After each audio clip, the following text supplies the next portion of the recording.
ഓയ് ചങ്ങായിമാരെ, നമുക്കൊരിടം വരെ പോയിട്ട് വന്നാലോ? പൊന്നൂനെ തനിച്ചാക്കി ട്രെയിനും കയറി ആൻറ്റിരിയിൽ വലിയൊരു ബാഗും കൊടുത്ത് നമ്മളൊരിടം വരെ പോവാം. ട്രിവാൻഡ്രം സെൻട്രലിലെത്തി. ട്രെയിനിൽ കയറി കഴിഞ്ഞാൽ സ്ഥലം കിട്ടൂലോ എന്ന് പറഞ്ഞ് അമ്മ ആദ്യമേ പ്ലാറ്റ്ഫോമിൽ കസേര കയറിയിരുന്നു. ട്രെയിനിൻ്റെ തട്ടുംപുറത്ത് ഞാനും അനിയനും ഉണ്ട് കേട്ടോ.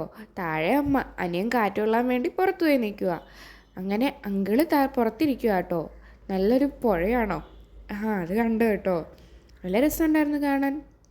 ട്രെയിനിലുള്ള യാത്ര ബോറായിരുന്നെങ്കിലും പുറത്തുള്ള കാഴ്ചകൾ മനോഹരമായിരുന്നു. ഞാനിങ്ങനെ എത്തി വലിയ വീഡിയോ എടുക്കുന്നത് കണ്ട് അവിടെ നിന്ന് അങ്കിള് പിന്നെ ജനലൊക്കെ തുറന്നു വന്നു. മലയൊക്കെ കാണാൻ വേണ്ടി വീഡിയോ എടുക്കാൻ പറഞ്ഞു. പിന്നെ എവിടെയോ നമ്മളിപ്പോൾ എത്തി കേട്ടോ. നാഗർകോവിൽ ടൗൺ ആണെന്ന് തോന്നി. ഇനി ജംഗ്ഷൻ കഴിഞ്ഞാൽ നമ്മൾ കന്യാകുമാരിയിലോട്ടാണ് കേട്ടോ പോകുന്നത്. ഞാൻ ഉറങ്ങിക്കിടന്നപ്പോൾ അനിയ എടുത്ത വീഡിയോ. ഇതിനകത്ത് മൊത്തം തെങ്ങാണ്. എന്തോരം ദൂരം ഈ തെങ്ങാണ്. നല്ല രസമുണ്ട് കാണാൻ. ഞാൻ പിന്നെ വീട്ടിൽ വന്നപ്പോഴാണ് ഈ കാഴ്ചകളൊക്കെ കാണുന്നത് കേട്ടോ. ഇതൊന്നും എനിക്ക് കാണാൻ പറ്റിയില്ല. കുറേ വാഴകളും തെങ്ങുകളും ഭയങ്കര പ്രകൃതിരമണീയമായ സ്ഥലമാണ് കേട്ടോ. ഒത്തിരിയേറെ ദൂരം ഈ തെങ്ങുകളുണ്ട് കേട്ടോ. പിന്നെ ഞങ്ങൾ അങ്ങനെ കാത്തിരിവിനൊടുവിൽ കന്യാകുമാരി എത്തി. അവിടുത്തെ ഒരു രഥമാണ് കേട്ടോ. ഞങ്ങളൊരു പോണ വഴിക്ക് അവിടെ ഒരു ആൻറ്റി കോലം വരയ്ക്കുന്നുണ്ടായിരുന്നു. പിന്നെ 2 കുരുവികളെയും 4-5 കുരുവികളൊക്കെ കണ്ടു കേട്ടോ. പിന്നെ ഇവിടെ നിന്ന് നോക്കിയാൽ ദേ കന്യാകുമാരി ബീച്ചാണോ കടൽ കാണാം. അങ്ങനെ പോണ വഴിയിലെ കാഴ്ചകളൊക്കെ ഞങ്ങളിങ്ങനെ സൂക്ഷ്മമായി നിരീക്ഷിച്ചുകൊണ്ടിരിക്കുക. ശംഖ് ഊതുന്ന അങ്കിള് ശംഖിൻ്റെ ഇതൊക്കെ കൊണ്ടുണ്ടാക്കിയിരിക്കുന്ന കർട്ടൻ പോലത്തെ സാധനം. അപ്പോൾ അമ്മ പറയുക, പണ്ട് അമ്മയൊക്കെ വരുമ്പോൾ ഇതൊക്കെ മേടിച്ചുകൊണ്ട് പോകുമായിരുന്നു. കുഞ്ഞിലെ സ്കൂളിൽ നിന്ന് ടൂറ് മിക്കപ്പോഴും ഇവിടെയാണ് വരുമായിരുന്നു. ഞങ്ങളുടെ വല്ലപ്പോഴും ഇങ്ങോട്ട് വരുന്നത്. ഞാൻ മുമ്പ് വന്നിട്ടുള്ളപ്പോൾ ഇവിടെ കയറാൻ പറ്റിയില്ല പാറയിൽ. കാരണം അന്ന് ജോഡോ യാത്രയായിരുന്നു. ഫസ്റ്റ് ടൈം എൻ്റെ ഓർമ്മ വെച്ച കാലത്ത് ഞാൻ ഇങ്ങോട്ട് വരുന്നേ. പിന്നെ കുറേ നേരം ബീച്ചിൽ കളിച്ചു. അന്ന് രാത്രി അവിടെ എന്തോ ക്ഷേത്രത്തിൽ ഭയങ്കര പരിപാടിയായിരുന്നു. രാത്രി വെളുക്കുന്നേരം വരെ ആ പരിപാടി ഉണ്ടായിരുന്നു. പിന്നെ ഞങ്ങൾ രാത്രി വെറുതെ ഇരുന്നില്ല, വെറുതെ ഇങ്ങനെ സഞ്ചരിച്ചുകൊണ്ടിരുന്നു. അങ്ങനെ നമ്മൾ ഹാർബറിലൊക്കെ പോയി. പിന്നെ അവിടെ കുറേ നേരം ഇരുന്നു. പിന്നെ രാവിലെ സൺസെറ്റ് കാണാൻ വേണ്ടി, സൺറൈസ് കാണാൻ വേണ്ടി പോകുന്ന വഴിയാണ് കേട്ടോ. ഞങ്ങളിങ്ങനെ രാവിലെ പപ്പ ചായ കുടിച്ചിട്ട് ഇങ്ങനെ താഴോട്ട് കുറേ പേര് പോകുന്ന കണ്ടു. ഞങ്ങൾ പറഞ്ഞു, പപ്പ എല്ലാവരും ഇങ്ങോട്ട് പോയി, നമുക്ക് ഇങ്ങോട്ട് പോകാമെന്ന് പറഞ്ഞു. അങ്ങനെ പോയപ്പോൾ ഒരു മനോഹരമായ സ്ഥലം കണ്ടു. അത് നമ്മൾ ഇന്നലെ പോയ ഹാർബറിൻ്റെ ഏരിയ തന്നെയാണ് കേട്ടോ.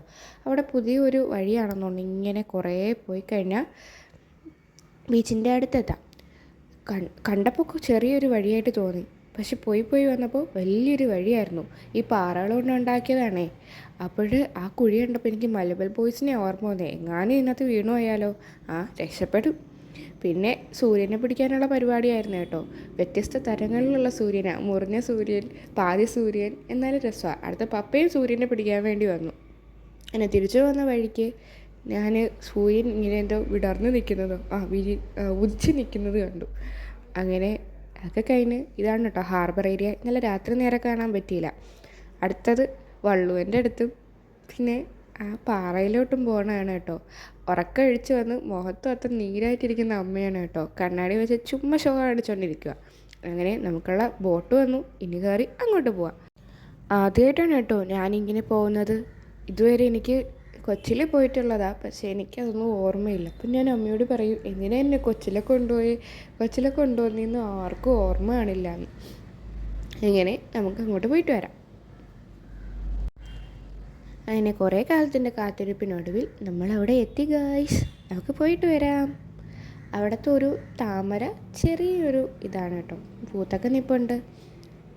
ഇതുവഴി ഇറങ്ങി അതുവഴി കയറിക്കഴിഞ്ഞാൽ എനിക്കിപ്പോൾ ഒന്നും മനസ്സിലാകുന്നില്ല.